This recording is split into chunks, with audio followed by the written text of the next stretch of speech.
It's my home away from home.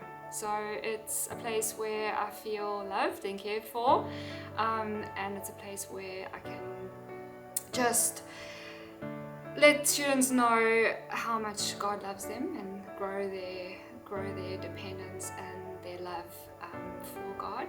The staff who really cared about living like Christ, treating each other in a Christ-like way, and that made a big difference in my experience here.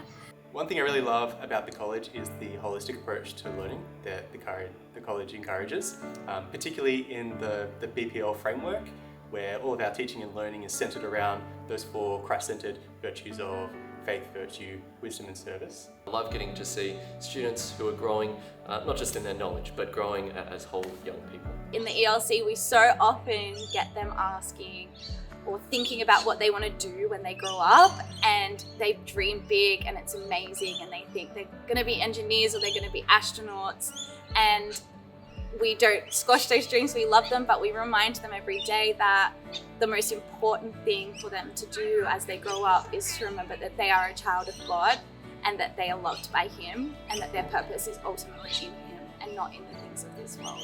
The vision that we have is actually working and really does work with these kids, and because it's Christ focused, they're not just gaining knowledge, but they're learning more about who they are as a child of God.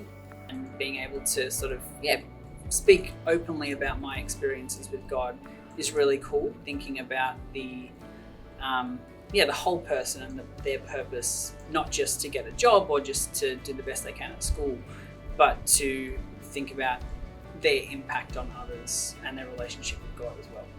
What excites me is not just knowing that we're setting them up for their education and their future, but it's for life. It's for anything that can get thrown at them in the real world when we're not around. I think that's really exciting, knowing that we've been able to have an impact on students in that way.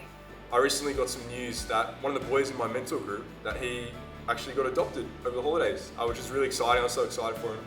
And I remember taking him out of class, and I was talking to him one-on-one. I was saying like, oh, how are you going with this, and how are you feeling about it? How did it go? What did you have to do? But it was a really awesome moment for this young boy who just got adopted to actually be able to share the words of Ephesians 1, that we have every spiritual blessing, that actually we've been adopted as sons and daughters into God's family too. And that's a beautiful thing that I was able to share with him in his life. I love that we get to have mentor groups. Every student at the college has a mentor as well as a year advisor. In mentor groups we get to pray, and we really get to speak individually into the kids' lives. We get to set goals, we get to learn about the Bible, we get to pray together, and just talk about life and where we're at with school, and we get to encourage students on a daily basis, and I think that's pretty special at the college. What we get to do here is incredibly fulfilling, but it's also really special that I think I get to speak life into them every day in the hope that what I'm saying is actually God's words working through me, and then that might change their future and what they believe about themselves and what they believe about our amazing God.